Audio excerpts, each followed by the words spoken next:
In this video, I will show you how to determine the focal length of a converging lens by measuring object distance and magnification. 2021 Physics Practical question number 3. So if you haven't watched part 1 and part 2, I will advise you to quickly check that out. So let's get started. In this experiment, you'll be provided with a ray box with a illuminated object. You'll be expected to have a convex lens whose focal length is 15 cm. You should have a screen, you should have a meter, and lastly, a lens holder. So let's take a look at the experimental setup. In the experimental setup, you have a lens, you have an object,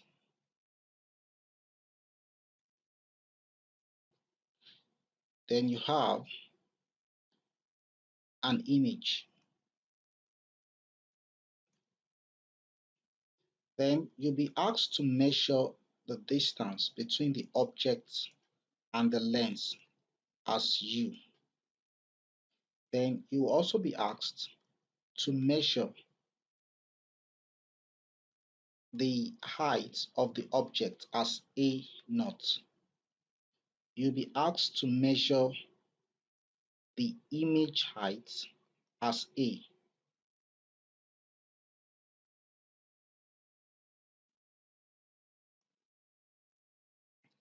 Then this is going to be your table of reading. You are going to have various values for U. So you may have U at 30, U at 35, U at 40, and so on. Then you expect to measure A0. A0 is expected to be the same all through. So if A0 is 20 centimeter or 12 centimeter rather, that would be 12 centimeter all through. Then for each value of U, you'll be expected to calculate A. The value of A is expected to change for different values of U. So the next thing you'll be asked to calculate is the value of M, which is magnification. And this time around, the value of M is A divided by A0. Then lastly, you'll be asked to calculate P, which is 1 over M. So this is going to be your table of reading. Then finally, you'll be asked to plot a graph of P on the y-axis and U on the x-axis. So now the question is, can we derive the relationship between P and U? And the reason why it's important to know the relationship is because it will give you an idea of what the shape or the pattern of the graph is meant to be. So let's try to look for an equation that connects P and U. So let's start with the length equation. The length equation is given as 1 over f equals 1 over u plus 1 over v. Now we're going to multiply both sides by u, and that will give us u over f, which is equal to u times 1 over u plus u times 1 over v.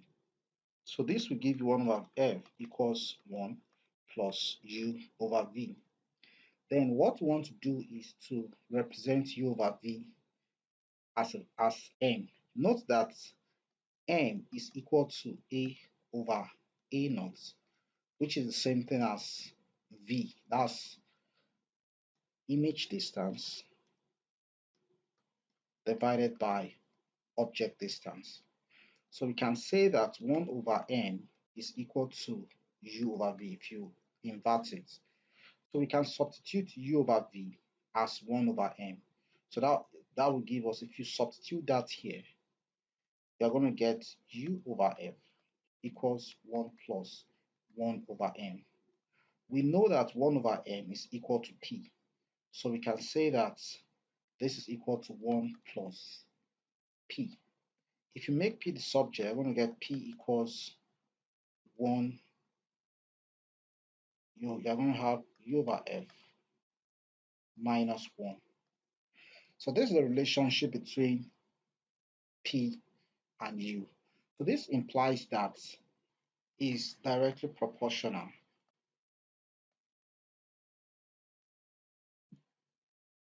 to u. then we can say that the slope is equal to 1 over f. So if we want to have an idea of how the graph will look like, the graph will have this shape. It's going to run from, it's going to cross the y-axis at -1 because the y-intercept is -1. So you are going to have a graph of this kind. So this is the kind of graph you should be expecting. So now we are going to simulate this experiment using Mavinhub Physics Lab. So let's get started. To perform an experiment with Mavinhub Physics Lab, you click on the experiment menu, then you go to the optics section, and this time around we're going to click on experiment 2. So this is the experimental setup. You have a real box, you have a convex lens with a lens holder, you have a screen. Then this is the procedure, and it is in line with what we discussed earlier. Next, you need to take note of the precautions for this experiment. There are two major precautions here. The first is that you should ensure that a sharp image is obtained before taking readings. Then second is to avoid error due to parallax when taking readings from meter rule. Note that you'll be asked these precautions, so this is very important to take note of. And when writing your precautions, state it in a reported speech, like I ensured a sharp image was obtained before taking readings. So before we commence this experiment, we are going to change a few settings. The focal length here will be 15 centimeters since Waec expects that we use a focal length of 15 centimeters. So let's get started. So the first thing to note about this experimental environment is that you can adjust the ray box by moving this slider up or down. Then if you want to move the screen, you click on this V, then you move the slider to move it away or closer to the lens. To measure the height of the object or image, you click on this measure icon. To magnify the meter rule or the ruler, you click on the magnifier and you place it on the ruler. So next, we are going to talk about the readings. In the readings page, you are meant to determine all of these variables. That is, you are meant to determine A0, A, M, and V for various values of U. A0 is the height of the object, A is the height of the image, M is A divided by A0, and P is 1 over M. So the first one I want to do is to determine A0, which is the height of the image. So to do that, we're going to click on this icon, then the ruler appears. Then we measure the height. The height in this case is the difference between the base of the object minus the reading at the top of the object. At the base, the value is at 17 centimeters, and at the top, we have 3.5 centimeters. So the difference between 17 and 3.5 is 13.5 centimeters. So that will be our object height. So let's record it. So here we have 13.5, 13.5, and we repeat that all through. It's going to stay constant. So the next is to take our readings for various values of U. So when U is 30, we are going to adjust this U to 30 for U equal to 30. So the next is to determine the image distance. So to get the image distance, I want to click on V, then adjust this slider until you get a sharp image. So a sharp image is obtained at about 30 centimeters from the lens. So we're going to record the image distance is 30 centimeters. But what is the height of the image? To get the height of the image, you click on this ruler, then you measure the height. So at the top we have 3.5, at the base we have 17. So the height is 13.5. So I want to record the height of the image as 13.5 in this case. So next is to calculate the magnification, which is A divided by A naught, and that will give you 1. And the value of P is also 1. The next is to calculate A when U is 35. So we are going to move this to 35 and then adjust the screen. So to adjust the screen, click on V and you move the screen until you get a sharp image. So a sharp image is obtained at a distance of 26.2. So what's the height of the image at this point? So we measure the height. And in this case, the height will be equal to 10.1. So I want to record the height as 10.1.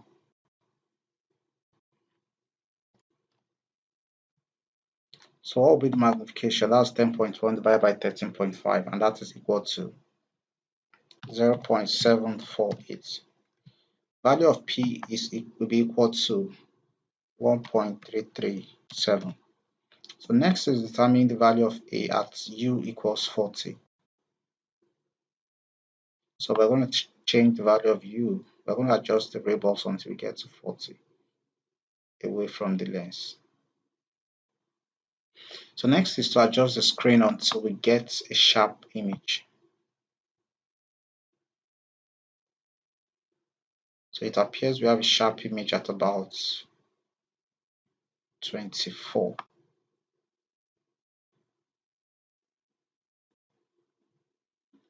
So next is to measure the height of the image. So in this case, the height of the image is 8. So we're going to record the height of the image as 8. So the value of M is 8 divided by 13.5, and that is, and the value of P is equal to 13.5 over 8, and that is 1.688. So next is to determine the value at U equals 45 and at U equals 50. In this case, I'm going to quickly rush through it and show you the final result. Now we've completed the table of readings. We proceed to the graph section. For the graph, we expect to plot a graph of P on the y-axis and U on the x-axis. So how do you go about plotting a good graph? The first step is to define the axis, the x-axis, the y-axis, and the title. So let's start with the title. The first thing I do is to define the title, which is a graph of P versus U. Then for the x-axis, you want to make that U, and the unit is centimeters. For the y-axis, the value is P, and it has no unit. So the next is to determine the scale of the axis, that is the scale on the x-axis and the scale on the y-axis. Check out our video on how to make a good scale. But to just give you an idea of how to make a good scale, you take a difference between the maximum value and the minimum value, then you divide by the number of divisions that you want. And if you are going to go through the y-intercept or the x-intercept, you make your maximum to be 0 or negative. So this is the right scale. This is a good scale for this particular graph. So it means we're going to use a step of 10 on the x-axis, and the maximum is 60, the minimum is minus 10. Okay, so what's the next phase? The next phase is to plot our graph, our points on the graph. So this means we are going to specify the location of all the points on the table on the graph. So let's get to do it. To achieve that, we're going to click on this pencil icon. Then at U equals 30, P is equal to 1. So at U equals 30, P is equal to 1. Then at U equals 35, P equals 1.337. So at U equals 35, P is 1.337. Then at U equals 40, P equals 1.688. At U equals 45, P equals 2.015. At U equals 50, P is 2.328. Now we've gotten all our points on the graph. The next phase is to draw the line of best fit. To do that, you click on the graph line icon. Then you find a way to connect as many points as possible, or the line should go through so many points or very close to all the points. So let's take a look. So we click on this region and we stretch it until it touches as many points as possible. Then we stretch it until it touches the y-axis. The reason why we need it to touch the y-axis is because part of the question is that we determine the y-intercept. Now we are done with the line of best fit. The next thing is to determine the slope. To get the slope, you click on this slope icon. Then you pick any 2 points on the graph. So I want to pick this point. Then we will also pick this point. So this is point 1 and this is point 2. So at point 1, what's the value of the P? So the value of P is 1.2. Each small division here is 0.2.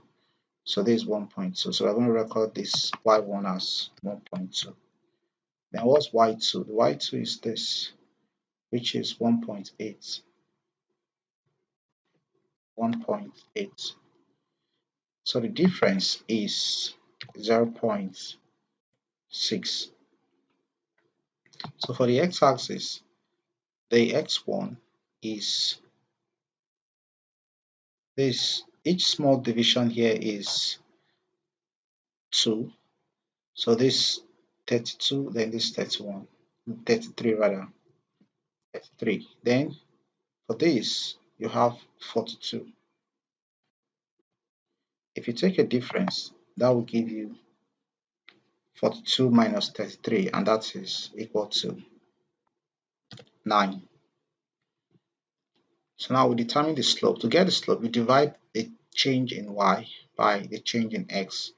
So that's 0.6 divided by 9, and that will give us 0.067. So the next question is to determine the x-intercept and the y-intercept. So the x-intercept is the point where the line of best fit touches the x-axis, and that is at 15. The y-intercept is where this line of best fit touches the y-axis, and that is at -1. So we're done with the graph section. So the next is to answer some questions. In Waec, you'll be expected to answer some questions, and let's take a look at some of the questions.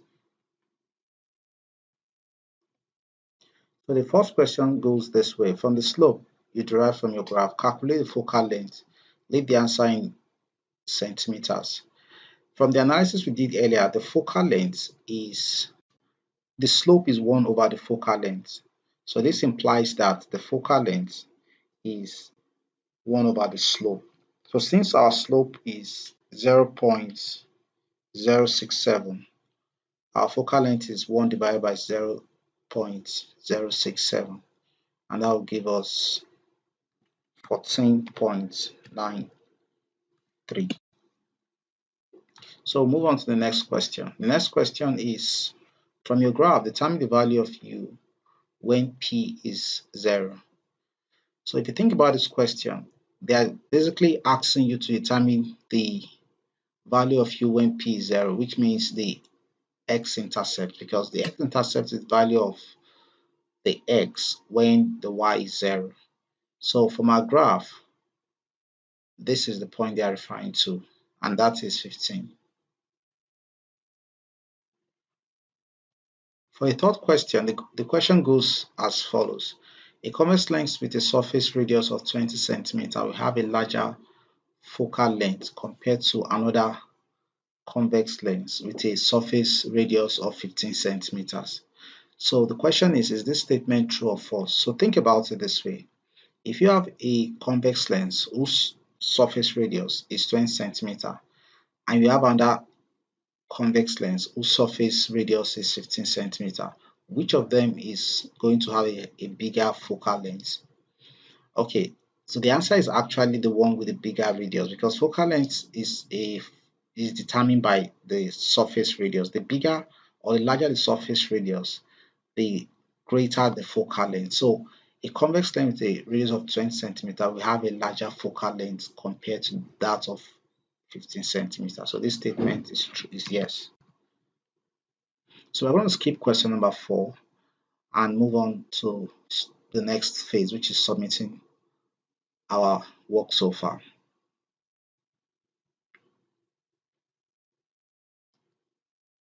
So now we have submitted and this is our result. So this software shows you how you perform in every section of the experiment. It tells you how you perform in the reading section, the graph axis, the graph point, how you perform in every section. Note that a lot of marks will come from the graph because the graph determines even some questions that will be asked thereafter. So ensure you are very, very good with your graphing.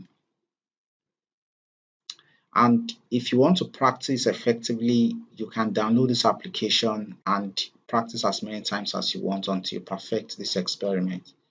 So let's take a look at the feedback from the software. So this is my reading, and the reading in brackets is the one that the computer generated, which is the perfect reading. Waec does not expect you to get a perfect reading, so don't bother if you are not getting it precisely what you are meant to get theoretically. So, but you're meant to get something close, but not necessarily perfect. So here's my graph, and here's the computer generated graph.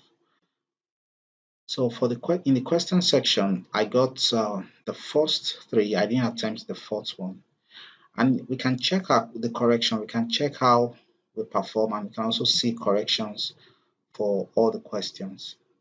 So this is the correction and the explanation for question number 3, and this for question number 2, and this for question number 1. Watch out for the part 4 of this series.